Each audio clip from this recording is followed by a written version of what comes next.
हम होते हैं, जीव कोई दूसरे नहीं, हमारी और आपकी ही कथा चल रही है, ये कोई दूसरी कथा नहीं है।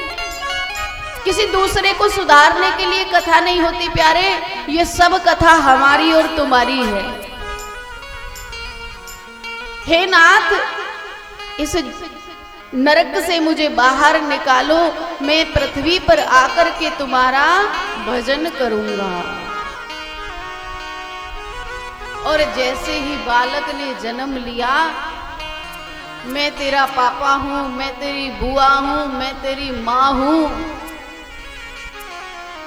मतलब बालक को कुछ नहीं पता, वो तो अबोध है, वो तो अबोध है, उसे कुछ नहीं पता।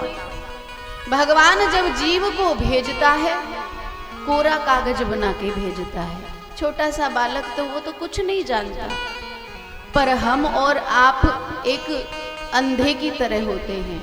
एक दृष्टांत देती हूँ,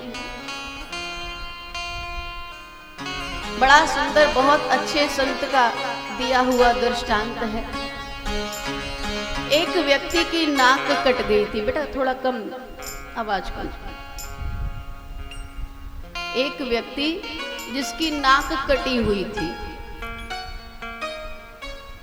अब वो बेचारा जहां भी जाए सब उसको नकटा बोले।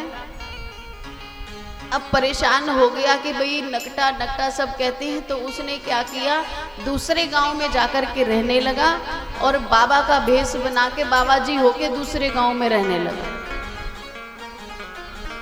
अब वहां दूसरे गांव में भी ये नकटेपन ने पीछा नहीं छोड़ा।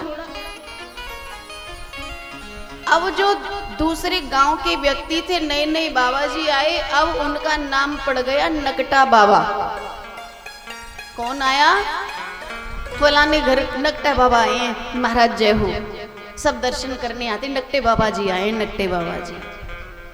फिर कोई ऐसा प्रेमी भगत जगत पूछ लेता, बाबा कैसे कट गई तुम्हारी?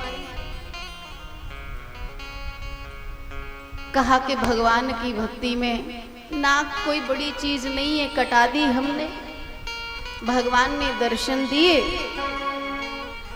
और भगवान ने कहा कि मैं तुझसे बहुत प्रसन्न हूं, तेरी भक्ति से बहुत प्रसन्न हूं, तू बता मेरे लिए क्या कर सकता है। सुनना पूरी बात ध्यान से। संसारी कैसे होते हैं, भगवान को भी धोखा देते हैं। तो जी मैंने कह दिया कि भगवान आप जो चाहो मैं कर सकता हूँ। भगवान ने कहा मुझे नाक भेंट में चढ़ा दे। मैंने अपनी नाक काट करके भेंट कर दी। अच्छा, आपको भगवान के दर्शन हुए? हाँ, भगवान के दर्शन हुए। आप कटा दो नाक, आपको भी दर्शन हो जाएंगे। एक ने नाक कटा दी, दूसरे ने कटा दी, तीसरे ने कटा दी, पर कोई ये नहीं कह रहा है कि हमें भगवान के दर्शन नहीं हुए। हमारी कटी है इसलिए हम तुम्हारी भी काटना चाहते हैं, हमारी कटी है इसलिए हम तुम्हारी भी। धीरे धीरे धीरे धीरे उस गांव में सब नकटे हो गए। अब तो पहला नकटा बाबा खूब नाचे, खूब खुश हो। तो वही स्थिति है प्यारे संसार की कि हम तो इस माया जाल में फंसे हैं, कोई कैसे निकल जाए प्यारे। अरे बड़ा आनंद है घर गृहस्थी में, ऐसा भी होना चाहिए, वैसा भी होना चाहिए। तो हम अपने मुख्य धर्म को, मुख्य कर्म को भूल जाते हैं और संसार में ही फंसे रह जाते हैं।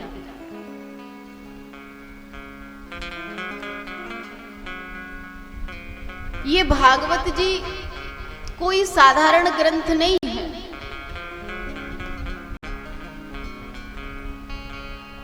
ये ऐसा कल्प वृक्ष है जिसके नीचे बैठ करके, जिसकी छत्र छाया में बैठ करके हम हृदय से अगर कोई कामना करते हैं तो भगवान हमारी उस हर इच्छा को पूरी करता है। और जब हमको पता है कि भगवान हमारी हर इच्छा को पूर्ण करेगा, तो क्यों न हम ऐसी इच्छा करें कि हे नाथ, आजीवन हम तेरी भक्ति में अपना जीवन निकालें। लेकिन हम संतों के पास जाते हैं या मंदिरों में जाते हैं तो क्या मांगते हैं? भगवान हमारा बिजनेस चला दे, भगवान हमारी बढ़िया घर बना दे, भगवान हमारी दुकान चला दे, भगवान हमारी फैक्ट्री चला दे। अब गुरु किसके लिए बनाए जाते हैं? मुक्ति के लिए, कि हमें गुरु मुक्ति का मार्ग बताएं। और गुरु जी के पास जाकर के हाथ जोड़ के कहते हैं, महाराज आपकी दया से सब कुछ है, पर फैक्ट्री थोड़ी मंदी चल रही है, कुछ कृपा करो। महाराज 20 साल हो गए, बालक नहीं हुआ घर में।